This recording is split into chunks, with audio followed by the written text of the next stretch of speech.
Hi, so my name's Wesley. I'm going to be doing a presentation I'm calling Two Books Looking at the New Testament and the Qur'an.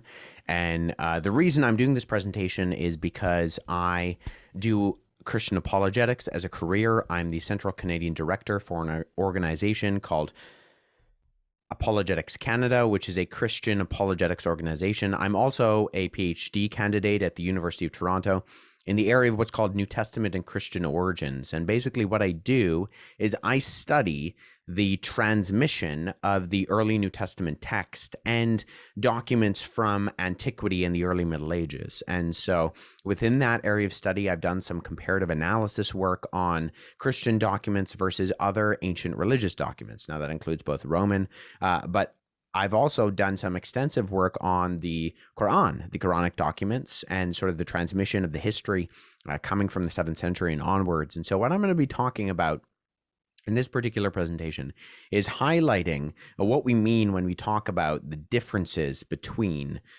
these two books. And so if I share my screen, what I'm going to do is I'm going to play this presentation on Mac.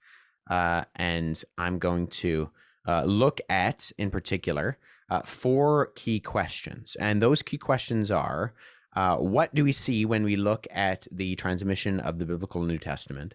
What do we see when we look at the transmission of the Islamic Qur'an? How do these two compare, and what does it mean? And then finally, how does this impact the way that Christians talk with Muslims and Muslims talk with Christians? Well, in order to start, I'm going to be starting with the New Testament. I'm going to talk about what's referred to as a freely transmitted text. And right off the bat, 3 facts of a freely transmitted text are that the more manuscripts one has, the more variants one will have. If you only have one witness, you will likely have no textual variants, but you will likewise have no textual basis upon which to believe you have the original text. And the more witnesses you have, the more confidence you have that you have the original text. So in other words, anything that's handwritten has mistakes. Copyists and scribes make mistakes. This is just the lot of anybody who is hand copying anything, especially for long documents. Some of the New Testament documents are, pages and pages and pages and pages, hundreds of pages long. And so we get this reality is that anytime you have something that's handwritten, there are copyist errors. This is true for everything. And so there's a discipline, a field called textual criticism, which looks at any document that we don't have the original for. Which is basically everything within the ancient world. This even flows into some of the Middle Ages. We don't have any of the original writings of the plays of Shakespeare, and so we do text criticism on the scripts of Shakespeare. This is true for religious documents, for writings of the classical era, like Tacitus and Pliny and Homer. It's true for the Epic of Gilgamesh in ancient Babylonian, Assyrian literature. And so anytime you don't have the original, you have to do analysis on the text in order to trace it back to the original. But that results in mistakes. And so one of the methodologies that's used is comparative analysis in order to trace back the original. It's not the only one. There are external and internal arguments that are used, but it is definitely one of them. In order to give you an illustration of this, I want to talk about a special printing of the King James Bible, which happened in 1631, because in 1631, there was a printing of the King James Bible, which had Exodus chapter 20, verse 14, failed to put in the word not in the phrase, thou shalt not commit adultery. And so this resulted in the phrase, thou shalt commit adultery. Now, this was obviously a typist error. And so they tried to destroy all these Bibles. But what would happen if that was our only copy of the Bible? Okay, or what would happen if we had 2 printings from 1631, one that said thou shalt not commit adultery and one that said thou shalt commit adultery? That would be an issue, right? Because if you only have 2, you have a lot less comparative analysis to be able to figure out, well, which one's the original, what is the original author, what is their intent. Now, obviously, this is an easy one because you would estimate from the other commands of the 10 Commandments that it would be thou shalt not commit adultery, based on both the structure of the other 10 Commandments, as well as, the moral code in general and the character of what is being talked about in the Mosaic Law. Nonetheless, you would have far less confidence within the rights of the text to be able to do that comparative analysis if you only had two. If you only have one, you have no differences, but you have to trust that that person got it right, who copied it. And if you have two, you have more confidence, but you're still relying on very little data. Now, for the New Testament in particular, we have 6,000 handwritten copies of the Greek New Testament, which is the original language that it was written in. That's everything from the 2nd to the 17th century. I closed it off at the 17th century because that's when you have the invention of the printing press. And so we do have copies after that, but I closed it off there because our handwritten copies drastically take a downward spiral because they're printing them from that point on. If you include the Latin, you have 10,000 Latin copies. And then if you include all the other ancient translations in language like Coptic and Georgian and Old Church Slavonic and Syriac and Ethiopic and Latin, words you can forget as soon as you hear them, that number comes out to 24,000 handwritten manuscripts. So you have a lot of data for the biblical New Testament. Now, like I said before, anything that's handwritten has mistakes. 24,000, that's a pretty big number. Well, that's going to result in a lot of mistakes, right? So how many mistakes? How many variants? How many errors? Well, we have approximately 140,000 words in the Greek New Testament. Now, if we have 140,000 words, how many differences within the manuscript tradition do you think we have? Well, actually, the number is between 400 and 600,000.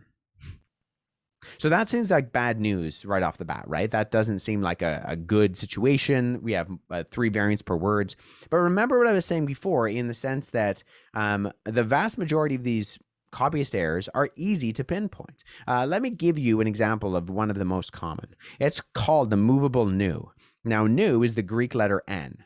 And we have a similar rule grammatically to the movable nu in English in the sense that I say an apple, not a apple. An apple, not a apple. Some people say a apple. In English, you're not supposed to do that, really. You're supposed to say if the word begins with a vowel, you're supposed to, and it's a singular, you're supposed to put an N on the end of an, or in order to be grammatically correct. There's a similar rule in Greek where you could say lagousin, which means they say, or you could say lagousi, which means they say. Depending on the word and the suffix and prefix on the words before and after, you could put that N at the end of lagousi, and it would still say they say. Nonetheless, scribes who were copying and not reading, or sorry, they were copying but not speaking Greek, they were just reading it, were often confused about the movable nu. And so N's end up in places they shouldn't be, or taken out of places they should be for this particular reason, and those count as variants. Another one that I'll just go over briefly is exemplified if you turn to 1 John 3:1 in your New Testament. In the King James translation, which remember I said came around between 1604 and 1611, you have the text saying, "Behold, what manner of love the Father hath bestowed upon us, that we should be called the sons of God. Therefore the world knoweth us not, because it knew him not." Now, if you skip forward to nowadays and you hold up an NIV, a New International Version, you'll see it says, "See how great a love the Father has bestowed upon us, that we would be called children of God, and such we are. For this reason, the world does not know us, because it did not know him." Now, there's more than just updating of sort of old-timey language. You have this little phrase, "and such we are." Where does that come from? Well, this is an example of what's called homoteliuton, which is just a long Latin word that means similar endings. And what we have going on here, you'll see there's some Greek script. The oldest Greek manuscripts are what you see on the screen. That's underneath in that box is a screenshot I took of Codex Sinaiticus, which comes from the 4th century. And it's of this text. So it's all capitals, no spaces in between words, and little to no punctuation. It's called Scripta Continua. And a scribe saw the first MEN, which is in red on the top, and then in the box on the bottom. That's the ending of the word klethomen.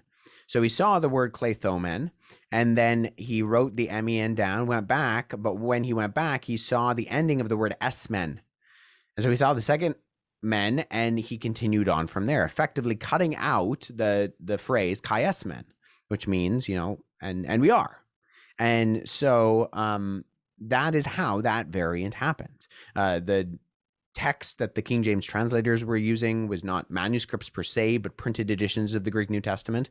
And the base manuscripts from those printed editions of the Greek New Testament, available at the beginning of the 17th century, were a collection of manuscripts that were later, and therefore they were of a tradition that had been copied and missed out this Kai Esmen. But because we have so many copies, and because now our copies go so early to the 2nd century effectively and respectively, we can pinpoint these things pretty accurately. We know exactly where things made their way into the text or made their way out. And what this illustrates is the way the New Testament manuscripts came into existence. So between the 1st and the 4th centuries, the first being when they were written by the original authors, Christians were very eager to get the message of the gospel out, the message of Jesus Christ. And so they didn't ask for your specific qualifications.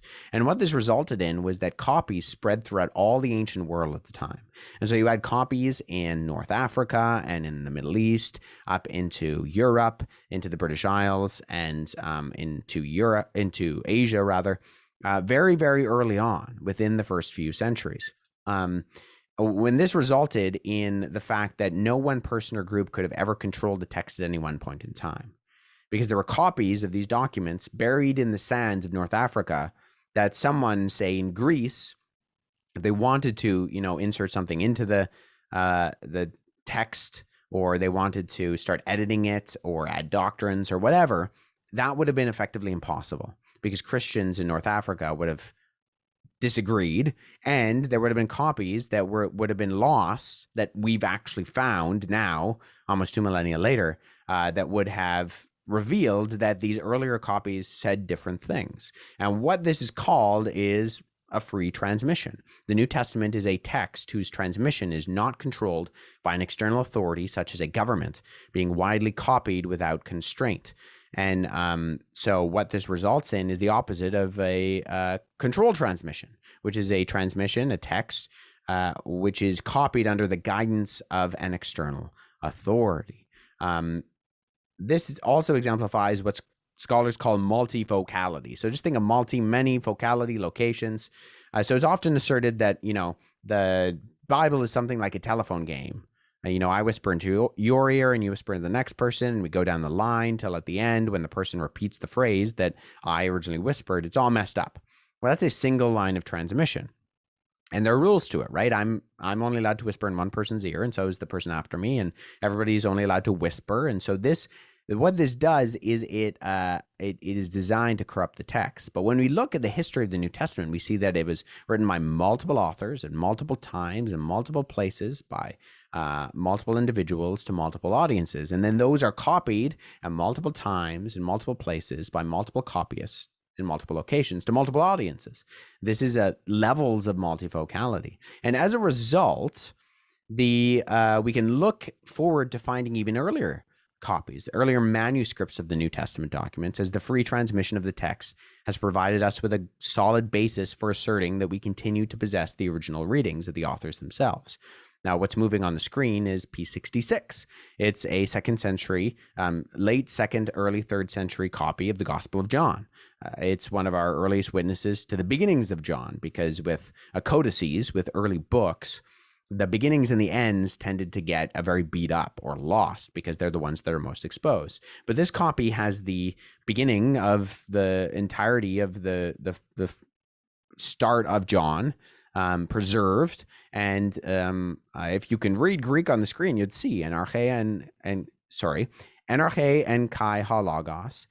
In the beginning was the Word, and the Word was with God, and the Word was God, and then you skip down a little bit and you can see close to the bottom, and the Word became flesh and made his dwelling among us. If you translate this, which I've followed along, Enarchean halagos and kai halagos and prostantheon, you follow along with either a modern English translation or a modern critical edition of the Greek New Testament. It's word for word verbatim. It's exactly how I would translate this document out, is how I would read it in a modern English translation. And so the result of this is that we find documents like these that we can have great confidence in what the original author wrote because of these type of manuscripts. And so unlike something like the telephone game, I would argue that the New Testament is much more like a 100,000 piece puzzle. Now, if you opened up a box of a 100,000 piece puzzle, would it be more annoying if you opened it up and counted 99,900 pieces, meaning you were missing 100, or whether you counted 100,100 pieces, meaning you had, 100 more? Well, it might seem more annoying if you have more, but in reality, once you start to put the pieces together and you assemble the puzzle, you can see the image that's supposed to be there. You can see where there are pieces that don't belong. They're from other puzzles. You can see where, maybe your younger sibling has come in. They've tried to smash a piece in here where it doesn't belong. Or there are duplicates of pieces. Once you start to put the puzzle together, it's really easy to see, because of the amount of pieces, what things belong and what things don't. And I would argue this is what we have with the Bible, with the New Testament in particular. We have a puzzle that has more pieces than we need, but once we start to assemble them, it's very easy, or at least with a lot of hard work, it's very easy to pinpoint where things just don't belong. And so what we've gone over is a free transmission versus a controlled transmission, textual multivocality, and that last one I'm calling textual tenacity. I'm highlighting what's called textual tenacity in the academic field. And all of these things, all of these factors, all of these methodologies give us confidence in being able to, trace something like the New Testament back to the original author.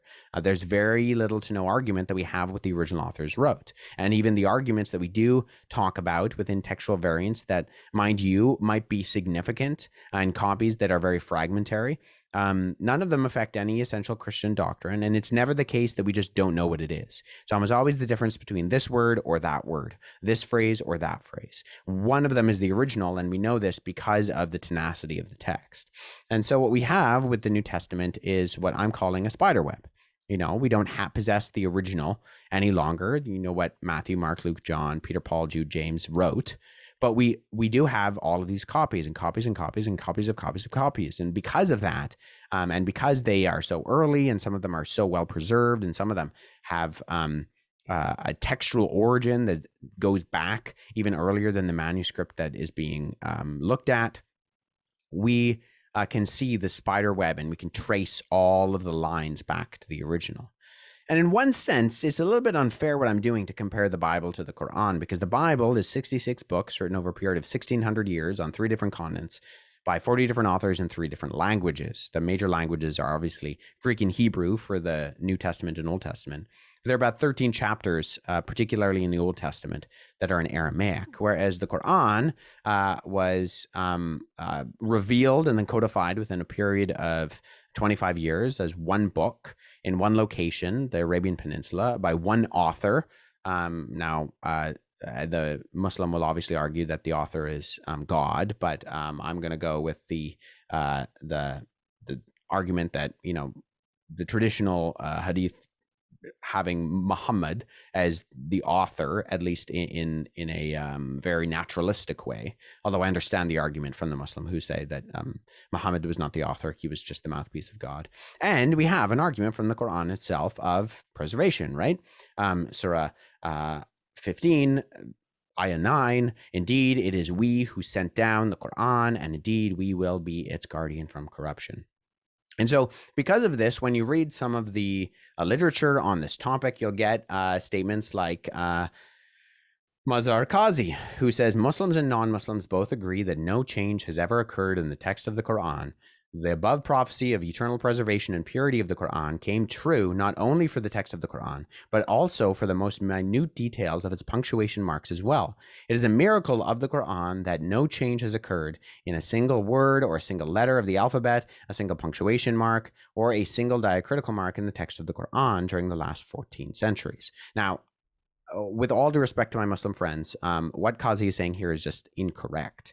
It's a common kind of idea within traditional Sunni orthodoxy. But one of the reasons why it's incorrect is because we have old manuscripts of the Quran, right? So in 1972, the Sa'ana palimpsest was discovered in Sa'ana, Yemen.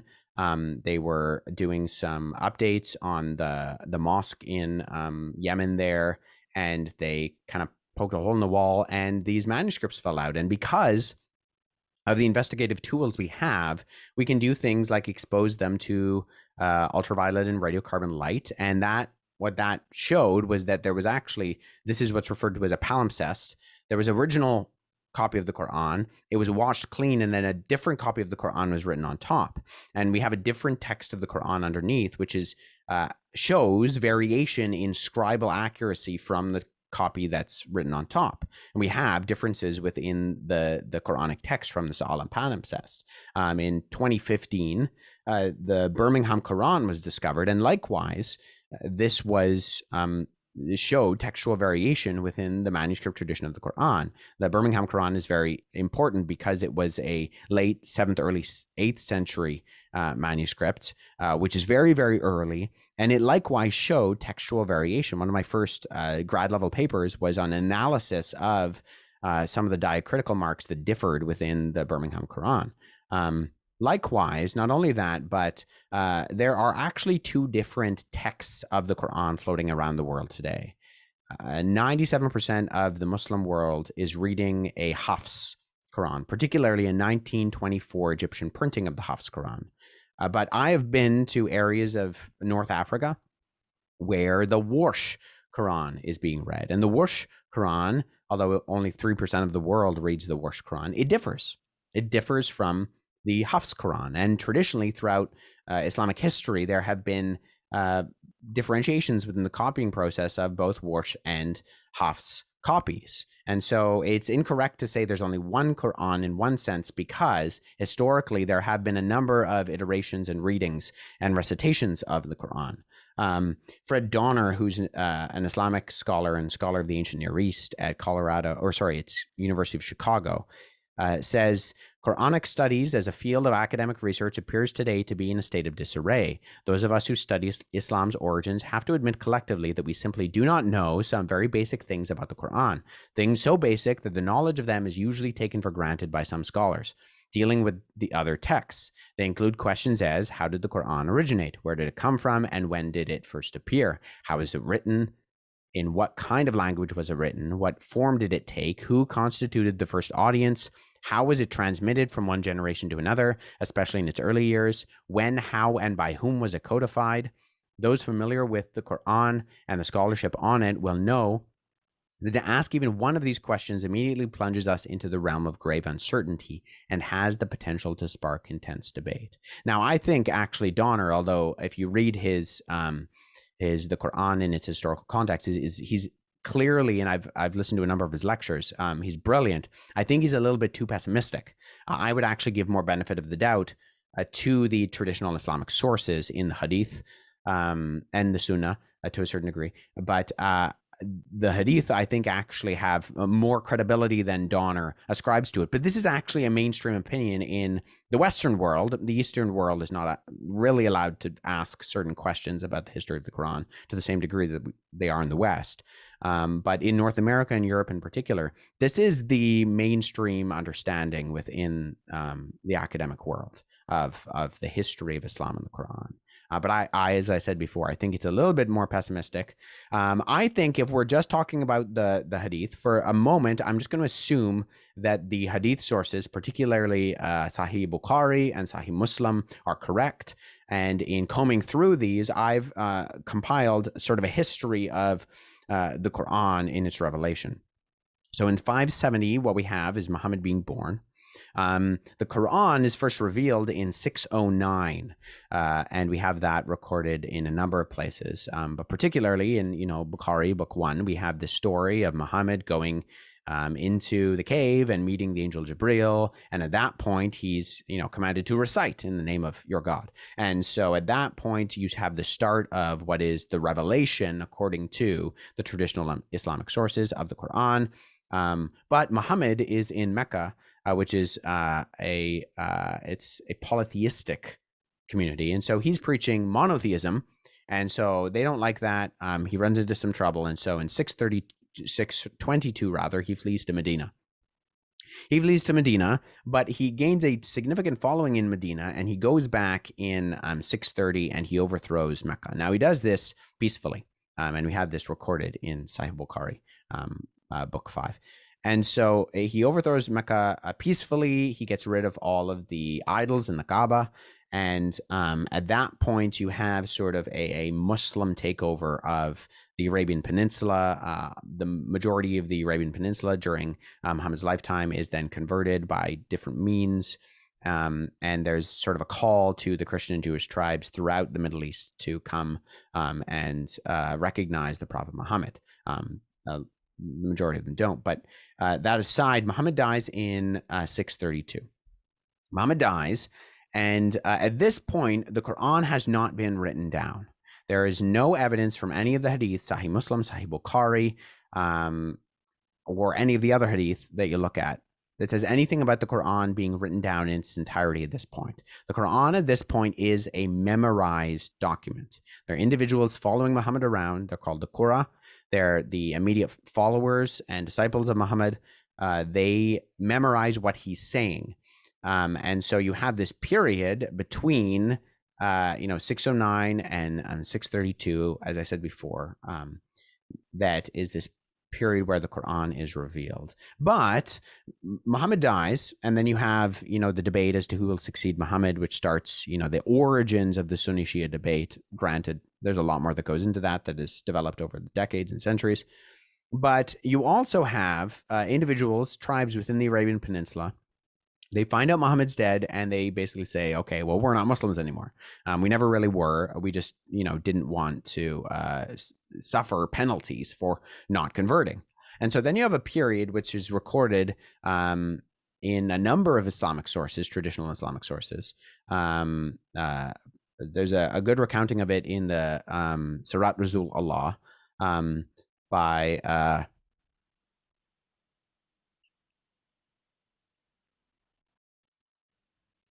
by Ibn Ishaq. So my translation here is by Ghulam. But Ibn Ishaq records, the life of Muhammad, Sirat Rasul Allah. And so it records some of these, after Muhammad's death and proceeding, what happens within the wars of the apostasy. And there's one battle particularly that happens during these wars at Al-Yamama.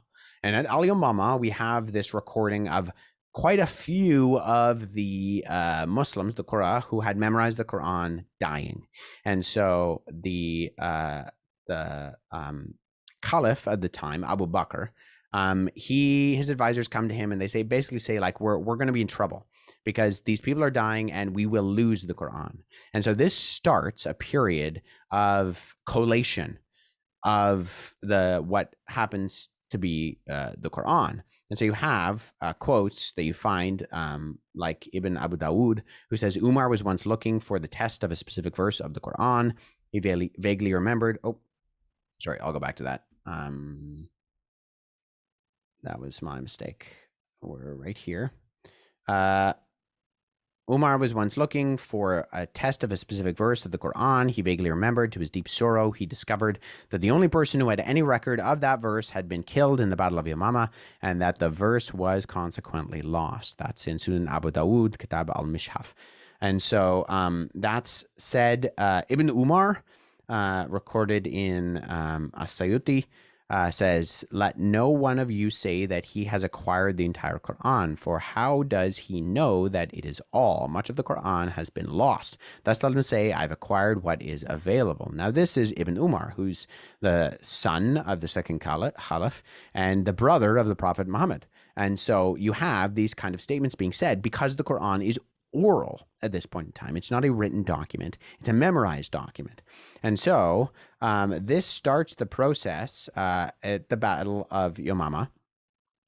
We also have Abu Bakr, who himself recorded in Sahih Bukhari, book 6, says, so I started looking for the Quran and collecting it from what was written on palm stalks, thin white stones, and also from the men who knew it by heart, till I found the last verse of Surat al-Tawbah, repentance, which Abu Khazaimah al-Ansari and I did not find it with anybody other than him. So they're looking for this particular verse in the Quran. They can't find it with anybody except one person who survived at the Battle of Yamama.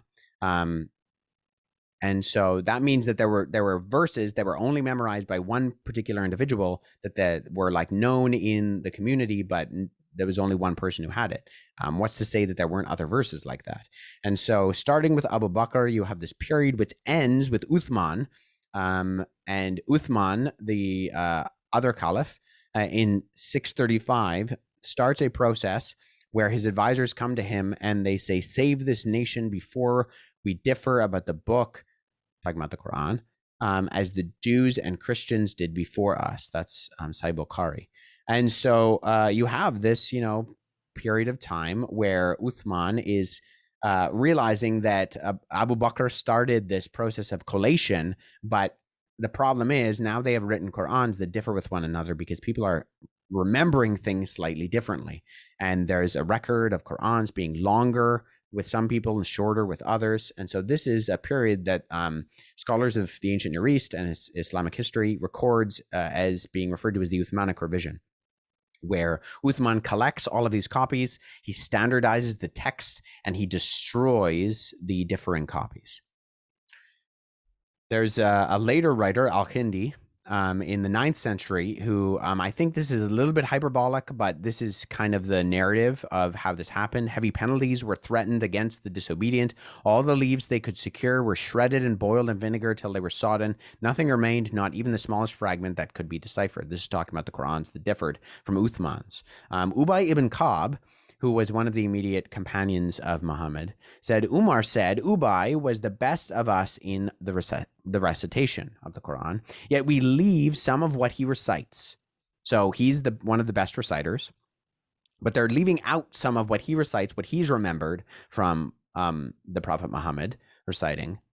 But Ubay says, I have taken it from the mouth of Allah's messenger and I will not leave it for anything whatever. And we actually have disagreements with individuals like Ubay ibn Ka'b, of individuals who had entire chapters that Uthman did not include. And so there's a little bit of a battle. In fact, if you read between the lines in the hadith, it appears that a few of these people, potentially Ubay himself, lost their lives because of their refusal to give up their copies of the Quran that they had recorded, as Ubay says here, taken from the mouth of Muhammad himself. And so what do we do with this?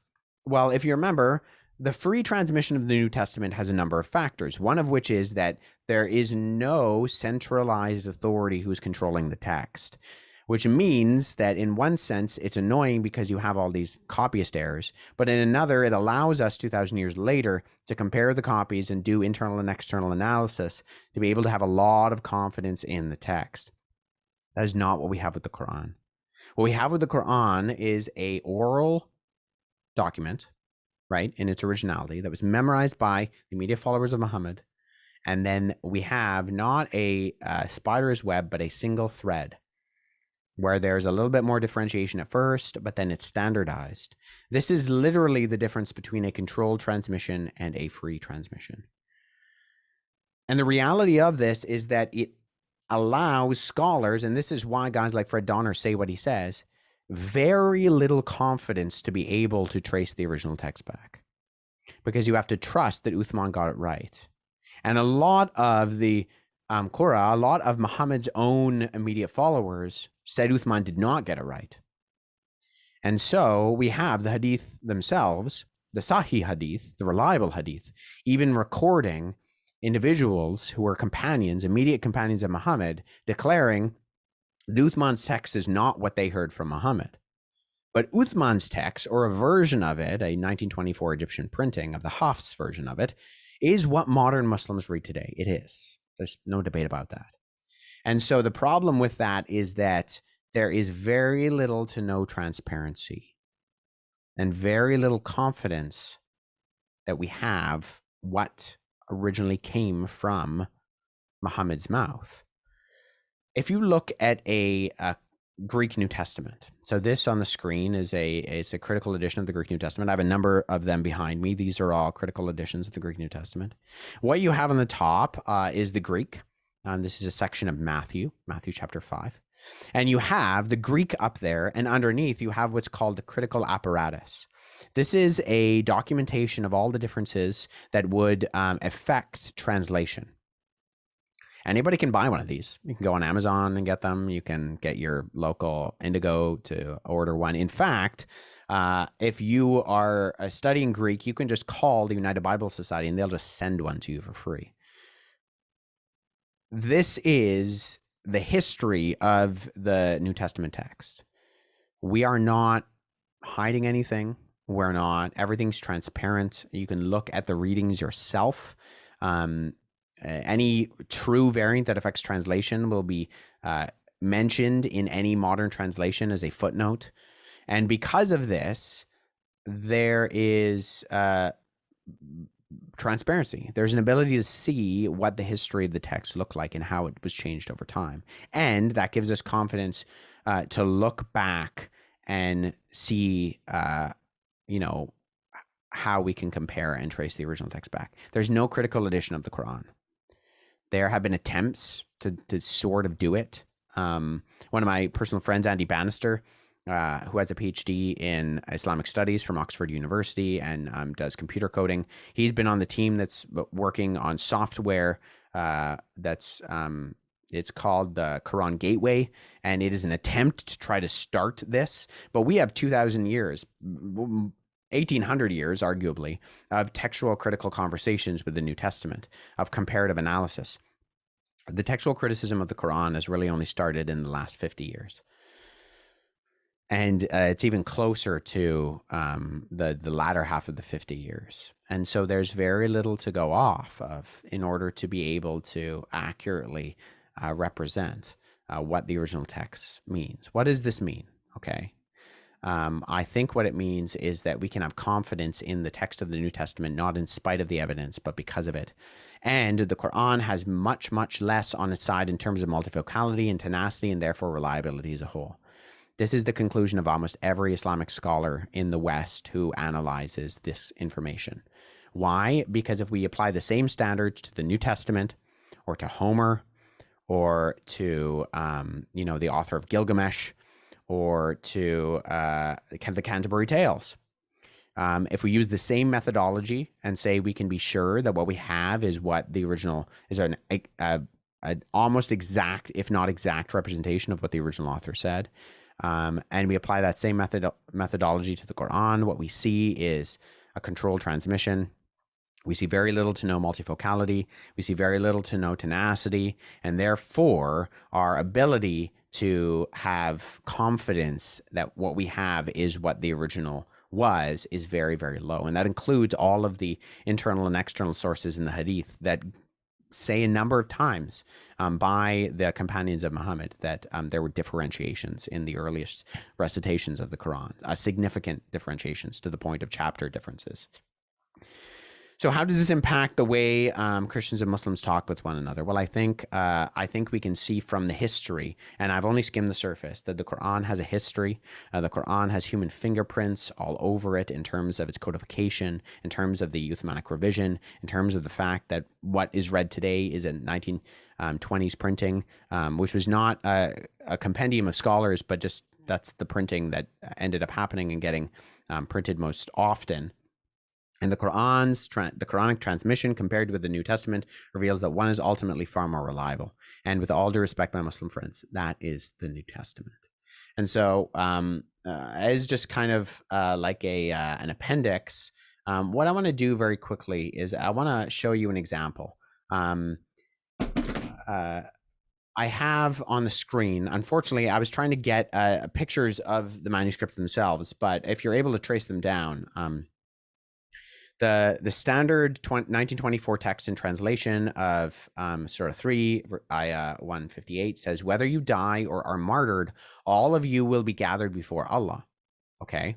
There's a very important manuscript, which is very early, Quran manuscript 328, which is also known as the Great Paris manuscript because it's housed in Paris. It has a different diacritical mark. And the difference in the diacritical mark means that there's a differentiation in the text, which is rather significant. It says, whether you die or are martyred, all of you will not be gathered before Allah. So it's a difference of being gathered or not being gathered. That's a significant variant. And that's one that we find within the manuscript tradition of the Quran copies that we have, the ancient copies of the Quran. Now, let me just run through this very quickly.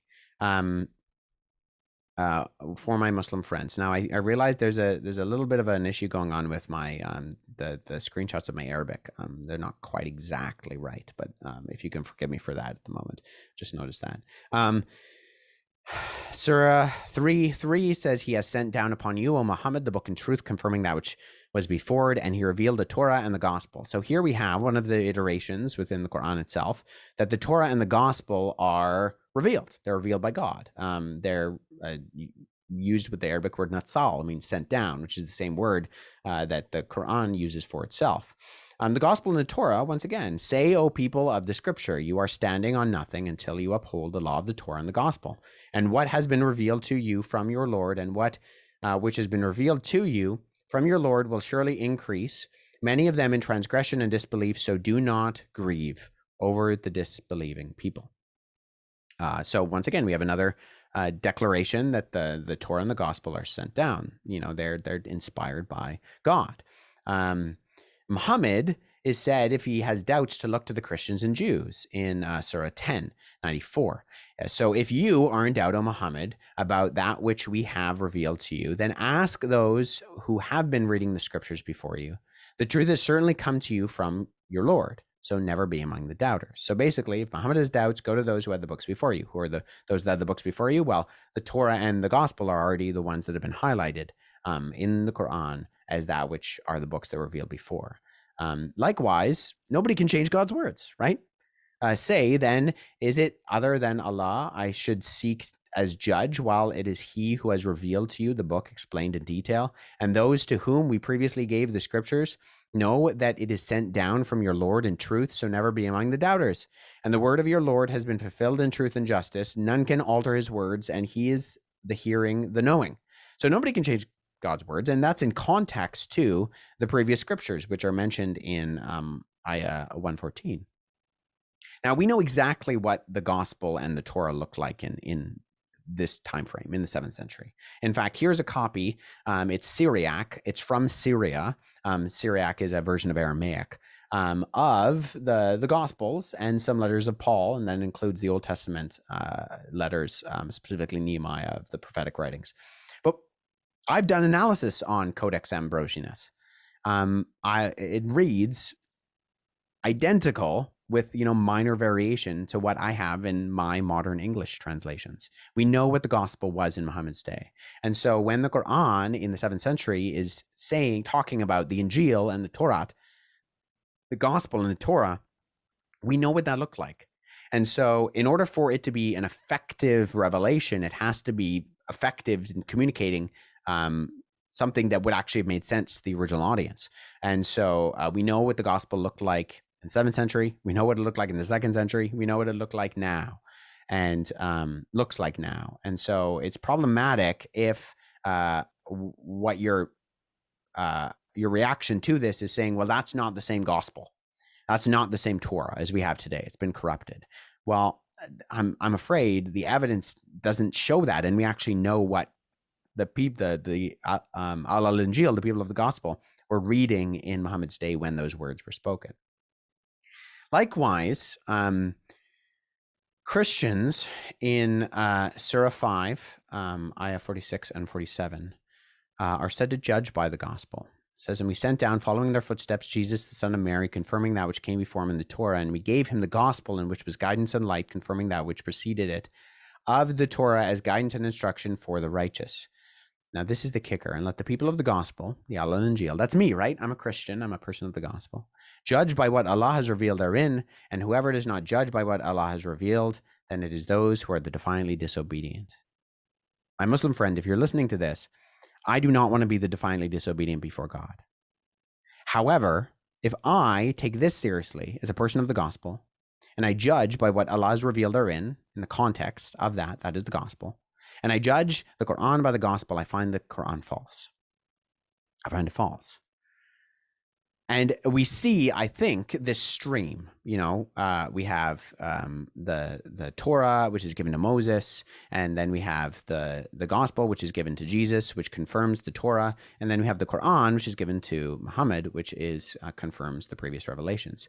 However, when we read the gospel and the Torah, they outly contradict what the Quran says. And so we have to do, and what, the Muslim sheikh who I quoted earlier from his book, he has to destroy that ring, and he has to come up with a sort of methodology of corruption within the gospel and the Torah in order to have the preservation of the Qur'an, because the Qur'an continually talks about the gospel and the Torah being given by God as a confirmatory utterance, being natsal, as I said before, sent down.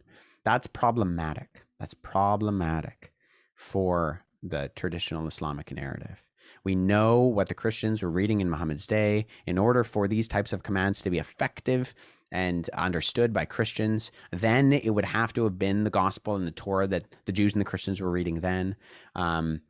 And likewise, if it was to some group of the people of the gospel, to some gospel we no longer have, then all of the mentionings of the people of the gospel are invalid today, because that group no longer exists. And so there are whole sections of the Quran that speak to a group that is non-existent anymore. I think that's problematic. I think that's problematic for the understanding of the Quran.